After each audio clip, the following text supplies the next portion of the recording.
here, your favorite ginger bibliophile, and your favorite sweepy girl shoving me off here.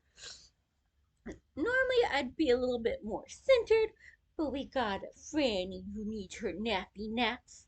So, we're gonna do a fun little. Oh, yeah, I'm getting a little springy, even though it's super cold out, but it's supposed to warm up this weekend, so gotta get into the bright colors a little bit. And we're going to have a little nappy, and I'm going to tell y'all about my April TBR. And for once, I don't have any books to carry over. Hopefully. Because as of filming this, I still have about half of a J.D. Rod novel left. But I also have a 4-day weekend where I don't have to get up early and spend most of my day at work. So I should be able to knock that out because those are very easy reads if you can read them. But usually I have somebody who is got his butt to me right now, demanding that I pet him, and how dare I stop to turn a page. So that makes it a little bit more difficult. But we've got this fun pile that I'm going to build some suspense and not tell you what they are, even though I only know anything about 2 of these. So we'll see how they go, but we'll start with the one on the top of the pile here, Pulse by Jeremy Robinson.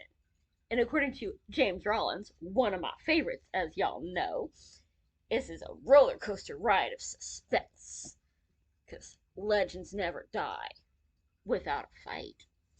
So, this just looked like a really good, we've got the whole Hydra thing, we're trying to save the world. I found this at my favorite used bookstore for like $4, so had to give this a try. I've had it sitting on my shelf since last year, because as y'all know, I haven't done any book hauls this year.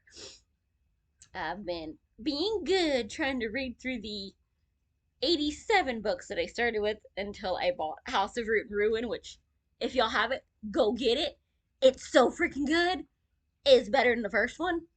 If y'all know, because I already did the review last week, that I will link somewhere around here if I haven't already put the card up, because I never know what it is when I go to editing. I wanted to link to somewhere in this video, so we'll see. But this one says it's buried in the Peruvian desert, where one of my friends is from. Hi, Tracy. Sealed beneath a Greek inscribed stone lies a legendary relic which may hold the key to life itself.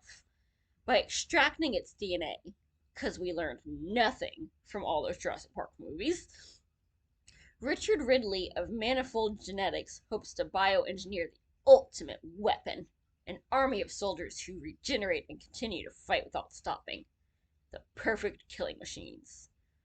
Or, cute little lizards turned, human. Enter Special Forces Commander Jack King Sigler and his chess team of highly trained operators. Under the President's orders, they must intercept Ridley's genetic terrorists and stop the unstoppable, using all the firepower at their command. But even the chess team is no match for a legend that refuses to die, and an enemy that can't be killed. Y'all can't tell me that don't sound like a good time if it is executed properly. Yep, executed, murdered, yep. So, I'm hoping it lives up to, the praise from James Rollins and what that says on the back. Because if this is real well written, it's going to be so freaking good, and I'm going to have another fill-in between Rollins novels that he's taking way too long. I was supposed to get another fantasy novel. If pattern hold, he should have finished the trilogy this month, and they haven't even mentioned on his website or anything that it's even coming out, so I need some fill-ins. And then I went to the library book sale last year, so, we've got that stuff on it. But it's MC Beaton, Death of a Cad, a Hamish Macbeth mystery. And for 50 cents, I could not pass up this cute little book, because that looks like a good old time. It's just a little, he's pretty much like the cop in this little Scottish hamlet. And I remember reading these, a couple of them, in high school when the library there had them and enjoying them. And plus, if y'all know, I'm Scottish. I'm very proud of that. My grandparents were from Scottish Highlands, and so it's kind of fun to read about it. And plus, hey, murder mystery. And it's only, this one is tiny. Let's see here. Is there anything extra? Or is that just the last page? It's only 214 pages, so I should be able to tear through this. It says, when Priscilla Halberton Smith brings her London playwright fiance home to Lockdub, which is probably not how I'm actually supposed to say it, but that's how it's spelled. Everybody in town is delighted, except for love-smitten constable Hamish Macbeth. Yet his affairs of the heart will have to wait. Vile, boorish Captain Bartlett, one of the guests at Priscilla's engagement party, has just been found murdered, shot while on a grouse hunt. Now, with many titled party guests as the prime suspects, each with a reason for snuffing out the despicable captain, Hamish must smooth ruffled feathers as he investigates the case. When the hidden culprit strikes again, Hamish will find himself trying to save Priscilla from a miserable marriage and catch a killer before he flies the coop. So, this just looks like, fun murder mystery, and dude, we got a nice little manor there, so it's probably going to be kind of atmospheric. I remember the name from reading these in high school, but your girl been out of high school for a while. We're not going to say how long, because I'm this many years old. Unless you make me mad, and then read between the lines. And then one that I'm fairly certain I'm going to enjoy. It's another Chris Kuzneski, Payne, and Jones novel, The Plantation. Which, if I remember right, I think this is actually the first one in the series. Yep, because then it was Sign of the Cross and Sword of God, and I am not sure. Those both sound familiar. Whether I have read them all, or if they're on my to be read list as like a half and half on Goodreads, I will have to check, which, I've got my phone. Let's do that real quick, because now I've done and made myself curious. Y'all probably aren't, but I'm totally curious. So we are going to look that up. Yep. I've I've only read one. Sword of God is the third one, and that's still on my gotta get my hands on it list. And oh, let's see. Nope, this doesn't list it there. But yep, this should be the first one. And so this is either gonna be really good, or given that it's The Plantation, this is gonna be hard to read. Just, oh my gosh, he's racist. Cause come on now, Southern plantations. It's just a matter of what angle the author takes with this. But I've loved all the others, so I saw it. I had to swoop it up. This one, it says, a ski instructor disappears in the mountains of Colorado. Hours later, a pregnant woman is taken from a crowded hospital, and no one notices. Two places, two incidents, one motive. So it begins. One by one, people are being abducted. These aren't random kidnappings. They're precisely planned crimes with a singular objective: revenge. The latest victim is Jonathan Payne's girlfriend. With few clues to follow, Payne gives chase with the help of his best friend, David Jones. Their journey leads them to New Orleans, where I so want to go one day. I mean, come on now.